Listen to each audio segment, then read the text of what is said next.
I used to work in an Alzheimer's clinic when I was trying to get into medical school. And once in a while, these older folks, they would have dementia. Parts of the brains would literally wither, like the flesh would wither. It's not just the thinking and the electricity. And hidden painting abilities would come out. And I'm not talking like they're gonna be in a museum at some point, but a dramatic change in the way they wrote, in their ability to paint landscapes. And those kind of things make me think there's a lot of untapped potential. So those examples, when I take care of brain injured, it's not all sad cases. They can be phenomenal in some ways. And you learn that there's so much going on in the brain that we are not seeing on the daily level. So I think there's a lot of potential we haven't tapped into that we could if we structured things better. Anything difficult where you have to think is good for your brain. If you ask Usain Bolt, how do I get stronger legs? Run. It's intuitive. But the flesh in our skulls, it's meant to think and feel. And that is the power of self-growth. And it's a thinking machine, it's a thinking flesh that you actually have to use or to protect itself, because it's an energy hog, right? It's 3 pounds but uses 20%. If you're not using parts of it, it'll program itself to let those parts of the garden wither. So the diversity of thinking and the depth of thinking, just one level past what you're used to, is the way to keep the whole garden flourishing. And it is a garden in there. There's chemicals, there are things moving, there are different types of brain cells, it's not just neurons. So I always try to give that metaphor analogy, if you will, that it's a garden and you have to irrigate it and stimulate and tend to all the corners, particularly the ones you're starting to neglect. Then the creative things happen. You don't just sit down and have them happen. You gotta work and dream and go hard, and on top of that, something creative can happen. So now we have the understanding that the brain is meant to think. The brain is also meant to command your body to move. And absolutely, the minute you don't use your left hand, the right parietal lobe of the motor strip says, I'm not gonna use much. I'll shave down that density of those brain cells a little bit. So that's where movement's important. And then the other thing is navigation. When you see old people and they lose their way home, well, that has a particular address also. Many things are global in the brain, but navigation is in the temporal lobe, and they have dementia in that area. Navigation also is spatial awareness, is a function of the brain, and sometimes when we're on our phones too much, we don't have that. So my kids, I tell them, don't look down. Not religiously or adamantly, but try to just remember our route and just look up and see how far you can get. I think those habits will help us as we get less young. And those are practical things we can do during the day. And as far as the other element is brain training, it doesn't have to be some weird game that's not intuitive. I think brain training just means learning as a habit, one step past where you're comfortable. If you're reading it, you know it, your brain's it's an idle. If it's too hard, it's not even engaged. I'm not even gonna win this race. I'm not gonna kick it in second gear. So just like video games, just good enough to get to the next level, right? They don't hit you with the 5th level, the tilt level up front. It's level 1 to level 2 to level 3. And that's what learning is.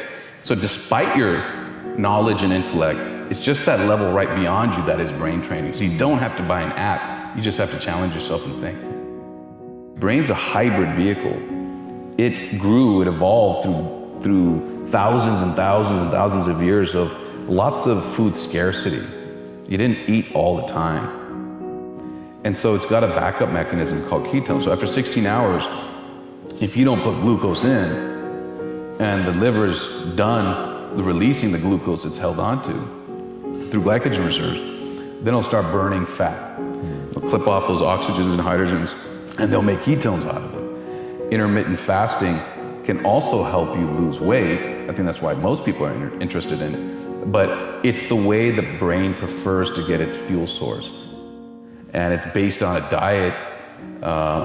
Lessons about dieting learned through controlling epilepsy and seizures in kids in areas where there's no medicine. Now, intermittent fasting is back and forth, glucose and then ketones, glucose and then ketones. But for kids, if you just get them almost nearly all ketone as the source that goes up to the brain through an all-fat diet, their seizure rates go down. So that's proof that food changes mind. So this whole myth about you only use 20% of your brain, no, we use 100% of our brain, and pictures show that. But to get things done, we might only use 15, because efficiency is about ruts, like dominoes falling in a certain path. And the best way I can explain it is, as you grow, the brain, the way the electricity flows, the way the connections prioritize, is a bit like skiing down a mountain, creating these electrical grooves of sort, where if you see something, you see a cliff, fear, it goes down a certain path. And every time you do that and you've reinforced it, it actually becomes less expensive energy-wise to follow and fall into that habit. So these pathways, these habits in our mind, these rituals, these things that are good for us, we want to hold on to those. But a lot of them have become deeply carved, routes down the mountain. And filling those in, bearing them, and finding healthier ones is going to be an energy expending process.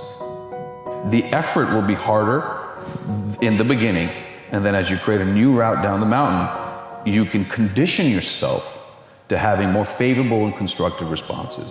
That's the best way I can explain is why effort will lead to change, and your most effort will be spent in the beginning, and then you can change your emotional and cognitive responses by conditioning yourself to find a different route down the mountain. Depression, OCD, and obesity, the drive to eat, it can all be modulated, and they're all housed near each other. That speaks to what they are, is an imbalance of the emotional drive with the ability for the frontal lobes to tamp down some of these instincts. It's instinctive to eat.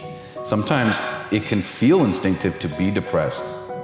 And sometimes obsessive compulsion is a part of our brain, and it's a natural part of our brain. It's okay to have those feelings. When you have them too much, the imbalance isn't just electrochemical in those emotional hubs. It's the frontal lobes not accessing their potential to tamp down some of the emotions.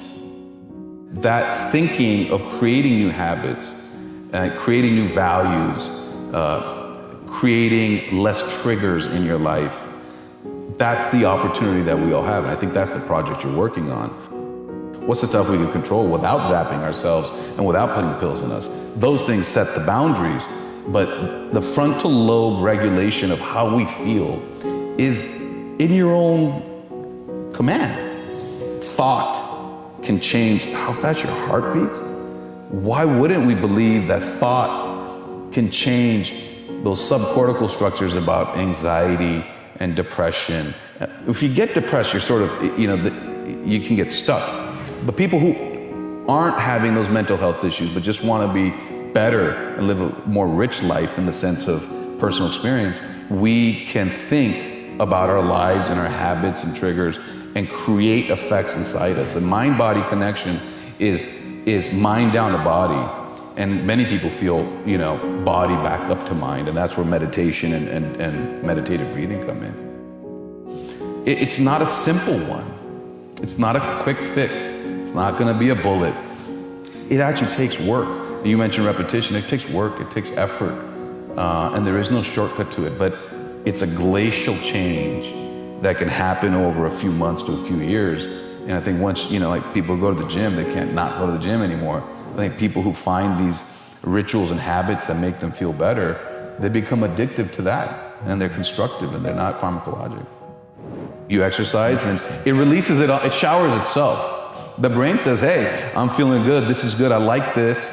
I'm gonna create a new rut. I'm gonna remind you, you feel good when you run. The brain will shower itself with growth factors. There are growth factors. The brain says, hey, the electrochemical balance is better with those. So I think that's where you get the runner's high. It's not just adrenaline. It's not dopamine's a happy chemical. I'm jacked up, I'm on adrenaline. It's just such a complex ecosystem. And rather than feeling intimidated by that, to me, I just see opportunities on how people can, improve their lives. Changing what shows up on the counter is powerful. And if we ate less, and if we ate efficiently, and we did, it's a less carbon imprint, I think all of those things, it's good for the planet, it's good for us, it's mind and body, and And then it's also communal. You know, then it goes to the next generations. It's not just something I did. And then I think it can perpetuate, so it's not just an individual thing.